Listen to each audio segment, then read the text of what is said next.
Hello, everyone, and welcome to the Jeffrey Epstein Show. I'm your host, Bobbycapucci, and this is Daily Drop number 291. We've been talking at length about the sealed documents and the process to get them unsealed. We know that Ghislaine Maxwell's team has done everything in their power to make sure that these documents don't see the light of day. And while she has not succeeded, she has been able to, at the very least, get the deposition pushed back while the appeals court prepares to hear it. Now, what is in that deposition? Again, we know a little bit, right? We know some of the basics, I'm sure. But I am also sure that there is going to be stuff in that deposition that we do not know, that we are not privy to yet.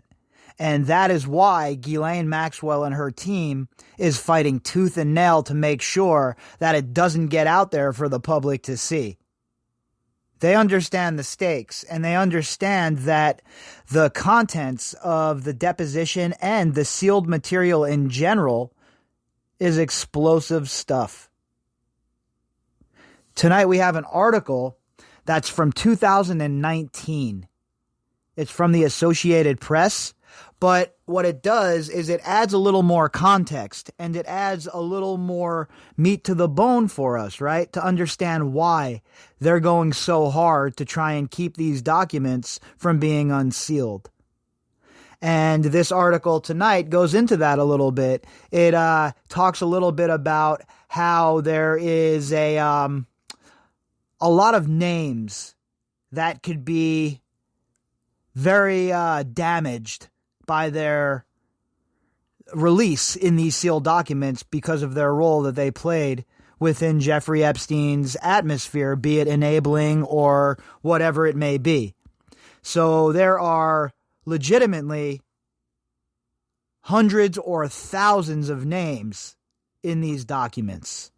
So let's check out this article from September 7th of 2019 by Jim Mustian of the Associated Press and see what they can add to the story. Sealed court records contain the names of at least hundreds of third parties who were mentioned in a civil case involving sexual abuse allegations against the late financier, pedophile, Jeffrey Epstein, a federal judge said Wednesday. So right off the bat, you know that there are going to be some big-time names in here. Now, we know that there's a John Doe 1 for sure, and we know that that John Doe is being represented by a legal team, right, by lawyers. And we know we've heard from these people before in the court filings. So that person, that John Doe, for sure doesn't want their name brought out in this. They're going to do everything in their power to keep their name from being released in these unsealed documents if it turns that way, right? They want to keep these documents sealed. Now, the speculation is running rampant when you talk about who John Doe 1 could possibly be. I mean, I've heard everything from Bill Clinton to Les Wexner to Glenn Dubin. So I'm sure there's other people with other opinions and there's other speculation on who it might be. But as of now, I'm kind of leaning towards Bill Clinton myself. And, there's not too much concrete evidence that I could provide you to say, all right, it's Bill Clinton. But, I just have a funny feeling that this person is somebody who could be really damaged by news and information coming out in this unsealed document, right? A businessman like Glenn Dubin say, well, he's already stepped back from public life. How much more can it damage him? Unless, of course, it's criminally, right? And same with Les Wexner. So I don't know. I just think that somebody that's fighting this hard, tooth and nail, to keep this stuff out of the public view has to be somebody with a lot to lose. The third parties include a man now identified only as John Doe will be allowed to object to the release of the documents following a painstaking review of the materials, U.S. District Judge Loretta Preska said. Now remember, this is from 2019, and we're just adding some context to what we already know. But it goes to show you at the beginning of the process what Preska was talking about, how this was going to be unsealed, how the process was going to work. And then for us to see that unfold a few weeks ago when we got the first dump, it's pretty cool to go back and check it out with hindsight, right? In some of these documents, there are literally 1,000 people mentioned, Preska, referring to a tranche of filings that includes more than 24 depositions. So that's pretty insane, right? We're talking 1,000 names, 1,000 people. And for all of these people to be contacted before these documents are released and before they're unsealed, it's going to be a lot of work for the court. And they've had a lot of time to go through this. Obviously, we're reading this. This was September of 2019. We're in September of 2020, so they've had a year to go through this, and I am sure that Judge Preska's court has done the proper work, as we've already seen now with the first batch of unsealed documents. But it's going to be a while. This is definitely a marathon, folks, not a sprint. So, steel yourselves for the long haul here. Pack a lunch.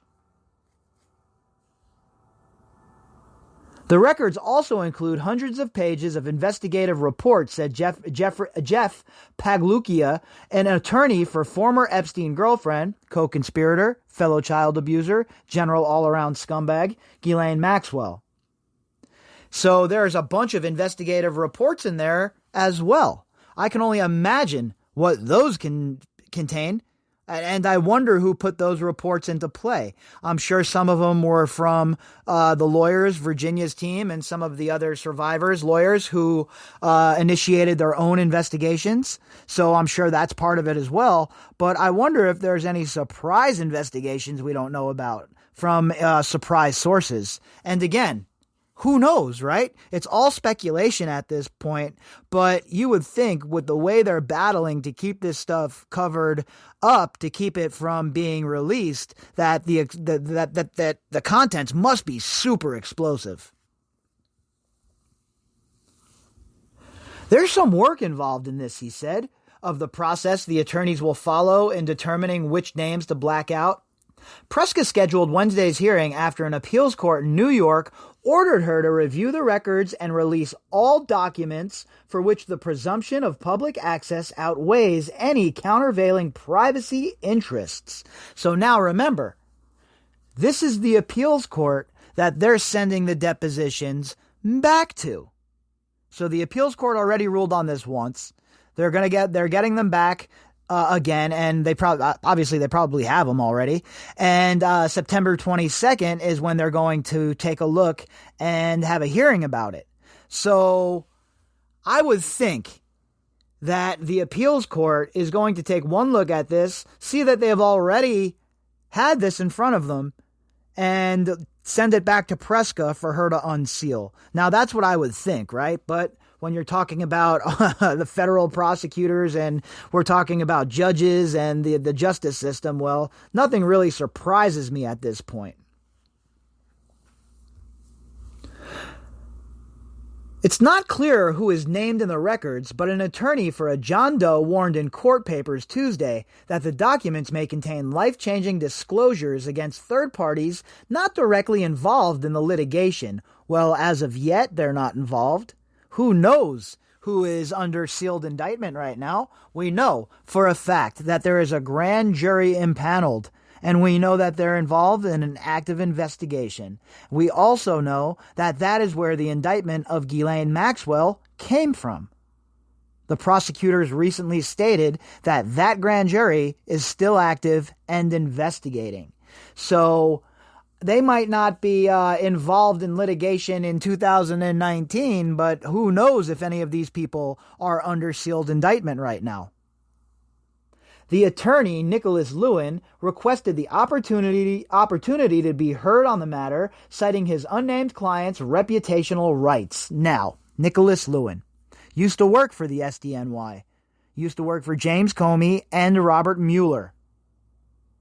So, one only wonders who it could possibly be that he is representing now at his own firm, Lewin and Krieger, I believe it is called.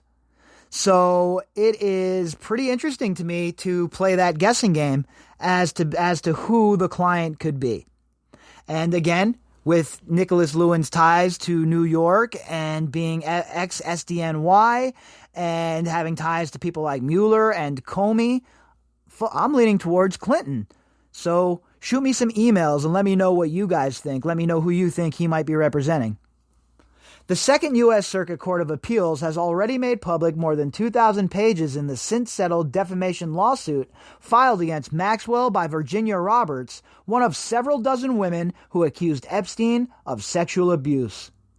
Roberts accused Maxwell of recruiting young women for Epstein's sexual pleasure and taking part in the abuse, allegations Maxwell has denied. Now, remember, it is because of the deposition that Maxwell was charged with perjury, because the prosecutors found that she lied during that deposition.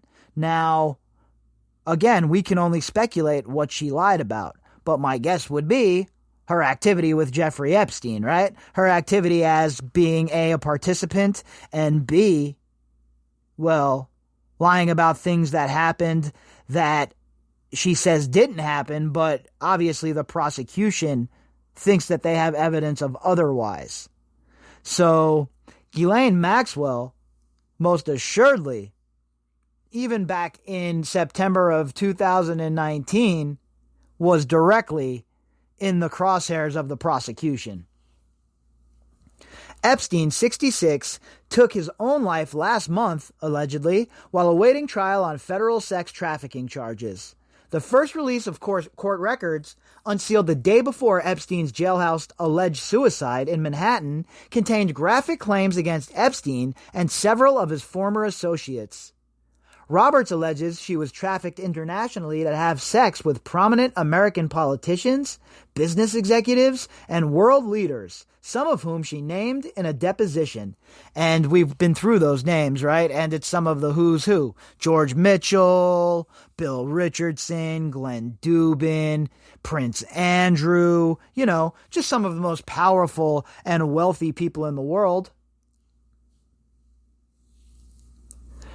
Roberts sued in 2015, alleging Maxwell subjected her to public ridicule, contempt, and disgrace by calling her a liar in published statements with the malicious intent of discrediting and further damaging Roberts worldwide. And we know that that was the MO, that was their game plan. They were trying to destroy the credibility of these girls. The same way they did in Palm Beach, they used that same blueprint for the duration of this operation that they were running. And it is obvious that Maxwell learned her lesson and was on board with that strategy, because she attempted to do the same. And it ended up backfiring on her, because guess what?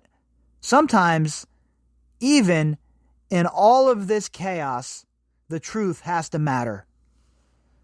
About 1/5 of all documents filed in the case were done so under seal, a level of secrecy the Second Circuit Court ruled was unjustified.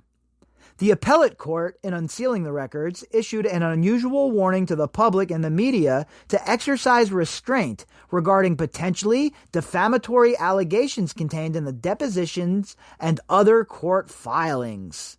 Well, yeah, of course. You don't want to make too big of a leap, right? You got to stick to the facts, stick to what's being reported in the news. At least for me, that's my format. That's where I'm at. So, we follow the story by chasing down the narrative that the legacy media is pitching and diving into it and basically just breaking it down word for word to make sure we're not being BS'd by them.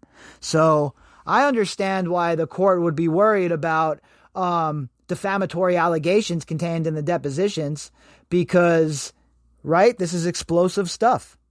And it's very difficult for the court to be put in a position like that, I'm guessing, right, where they're releasing this stuff with this sort of explosive information, where there are a lot of people who are going to be named, and I'm sure they have to put out this warning. It's kind of like, when McDonald's gives you a coffee and it says warning hot, kind of the same shit, right? So Again, folks, these sealed documents are super important to what's going on.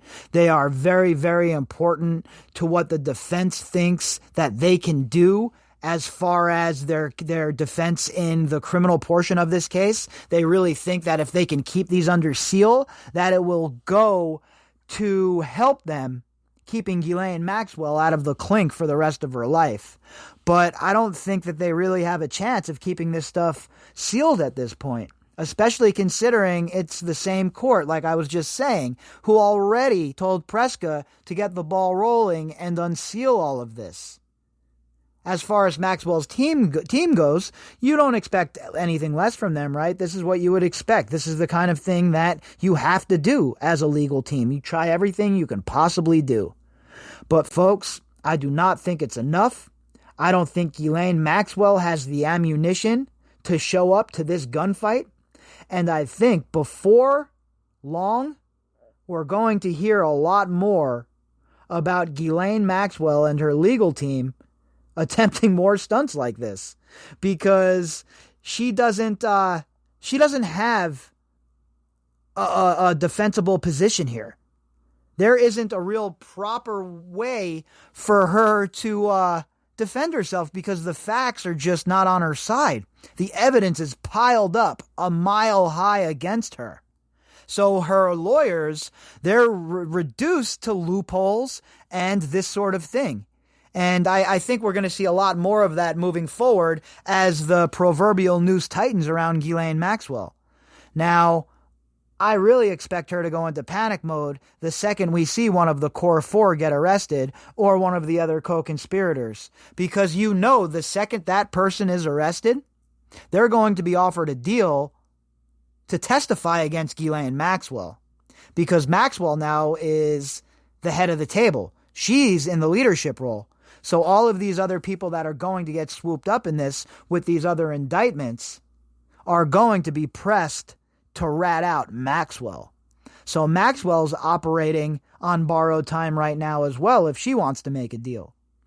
So things are in play, folks. Things certainly are in play. And I think that we are going to see a lot more movement in a rapid fashion once we have a decision if these files will be unsealed or if they will stay hidden from the public.